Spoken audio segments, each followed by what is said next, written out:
Selamat petang, salam sejahtera. Ramai orang sekarang sedang sibuk bertanya tentang siapa timbalan Perdana Menteri, siapa Menteri Keuangan, dan yang paling penting, apa kabinet terkini Anwar Ibrahim. Okeylah, sebelum aku nak teruskan, aku mohon kepada semua rakan-rakan yang telah mengikuti channel ini, tolong tekan butang subscribe dahulu supaya kita dapat sentiasa bersama di dalam konten-konten yang akan datang. Kerana jika anda tidak tekan butang subscribe itu, anda tak akan dapat mengikuti ulasan-ulasan istimewa daripada aku, bahkan pencerahan-pencerahan dan yang paling penting, pendedahan-pendedahan luar biasa yang aku nak kongsi dengan kamu semua. Tak pedulilah anda mau terus bersama dengan siapapun, anda harus menyokong channel ini dengan menyokong tekan butang subscribe. Okey, thank you semua kerana telah tekan butang subscribe. Okey, hari ini aku nak cerita tentang, sekali lagi, tentang kabinet Anwar Ibrahim yang sedang tular di mana-mana. Wow. Yang menariknya hari ini, jom aku nak beritahu kamu semua, ada satu spekulasi mengatakan bahawa Zahid Hamidi mungkin akan dilantik sebagai timbalan Perdana Menteri kalau mengikut hierarki dalam parti. Wah, ini kata ahli MKT UMNO. Tapi secara pribadi aku tak setuju kalau Zahid Hamidi masuk sebagai timbalan Perdana Menteri dalam kerajaan perpaduan Anwar. Ada beberapa sebabnya. Pertama, kerana Zahid Hamidi masih mempunyai kes mahkamah yang belum selesai lagi. Yang kedua, Zahid Hamidi perlu menyelesaikan dahulu tanggungjawab beliau sebagai Presiden UMNO pada 6 bulan selepas PRU ini. Adakah beliau masih kekal sebagai Presiden UMNO atau tidak? Itu harus diingat, kerana sekiranya Zahid Hamidi tewas dalam pemilihan Presiden UMNO, bermaksud hierarki beliau akan tumbang lagi. Jadi takkan Anwar nak pilih baru lagi, takkan Anwar nak cari timbalan Perdana Menteri yang baru lagi. Tak sesuai lah kalau macam tu kan. Kita nak yang dipilih itu ialah Presiden, atau kita nak siapa yang dipilih sebagai timbalan Perdana Menteri itu ialah timbalan Perdana Menteri yang kukuh, yang stabil dan tak ada harapan untuk ditumbangkan. Zahid Hamidi, dia mempunyai potensi untuk tumbang pada persidangan UMNO, juga pada pemilihan kepimpinan UMNO yang akan datang. Jadi takkanlah itu pula yang akan dipilih. Jadi aku mohon kepada Anwar Ibrahim, semoga beliau bijaksana memilih timbalan Perdana Menteri. Walau bagaimanapun, isu dan pencerahan dan juga apa yang kita dapat maklumat terkini ini, ahli MKT UMNO sendiri kata Zahid layak menjadi timbalan Perdana Menteri sekiranya dipilih oleh Anwar Ibrahim. Sekali lagi aku nyatakan, kalau kamu setuju dengan aku, tolong tekan butang subscribe, berikan komen kamu juga, komen kamu ya. Paling penting ialah komen anda supaya aku dapat apa yang kamu mahu.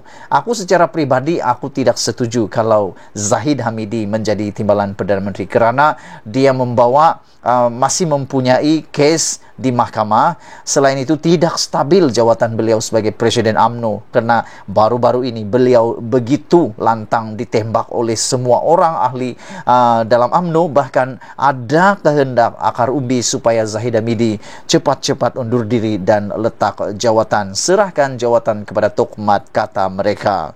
Siapa ahli MKT UMNO yang mahu atau yang mencadangkan atau yang setuju kalau Zahid menjadi timbalan Perdana Menteri ini? Presiden UMNO Ahmad Zahid Hamidi layak diangkat sebagai timbalan Perdana Menteri berdasarkan kedudukannya dalam hierarki parti, kata ahli Majlis Kerja Tertinggi UMNO Razlan Rafi. Beliau berkata keputusan mengenai pelantikan jawatan timbalan Perdana Menteri itu perlu dibuat dengan kembali kepada hierarki dan keputusan parti, kata beliau. Kita serahkan kepada parti. Jika ikut hierarki parti, kata beliau lagi, Presiden akan jadi timbalan Perdana Menteri. Semua pihak harus tenang dan kembali kepada hierarki dan keputusan parti, lapor Berita Harian. Aku fikir Anwar Ibrahim kena benar-benar berhati-hati di dalam pemilihan siapa timbalan Perdana Menteri ini. Kerana kita harus ingat sentimen satu undi BN, satu undi Zahid, itu masih lagi berlegar sebenarnya. Orang ramai tak memilih Barisan Nasional dalam PRU baru-baru ini kerana mereka kata kalau pilih Barisan Nasional, pilih Zahid jadi Perdana Menteri. Itu sebabnya Anwar kena berhati-hati dengan perangkap ini. Mengulas berhubung kes mahkamah dihadapi Zahid, Rafi berkata, semua pihak harus adil dalam membuat penilaian, kata beliau. Jika nak kata Presiden ada kes mahkamah, berbalik kepada apa yang dikatakan Perdana Menteri bahawa ia tidak diambil kira jika belum disabitkan kesalahan. Maksudnya, PH akan berbincang dengan parti komponen. Perdana Menteri pastinya tahu ada beberapa pemimpin yang diciptakan kesnya untuk pembunuhan karakter, katanya lagi. Sebelum ini, nama timbalan Presiden UMNO iaitu Mat Hassan disebut-sebut sebagai pemimpin paling sesuai menjadi timbalan Perdana Menteri dalam Kerajaan Perpaduan pimpinan Anwar Ibrahim. Antara yang menyebut Muhammad ataupun Tok Mahat sebagai timbalan Perdana Menteri yang paling sesuai menjawat jawatan itu ialah Menteri Besar Baru Negeri Sembilan Aminuddin Harun.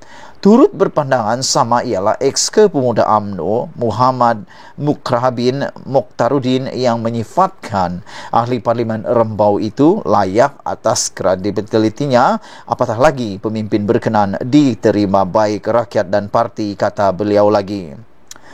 Pada masa yang sama, Razlan berkata pihaknya yakin Anwar yang juga pengerusi Pakatan Harapan PH akan berbincang dan merujuk kepada pimpinan parti komponen dalam Kerajaan Perpaduan bagi tujuan berkenan.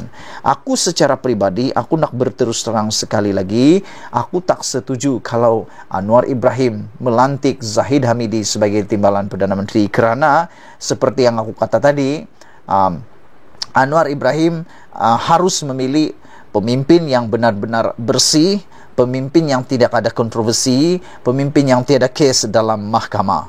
Walaupun Zahid adalah pemimpin hierarki yang tertinggi dalam UMNO, tapi kita harus ingat, kedudukan beliau belum lagi terjamin pada ketika ini kerana bila-bila waktu Zahid Hamidi boleh dicantas, boleh dijatuhkan melalui Perhimpunan Agung UMNO PAU pada bulan Disember ini, juga pada pemilihan parti UMNO yang akan diadakan tidak lama lagi.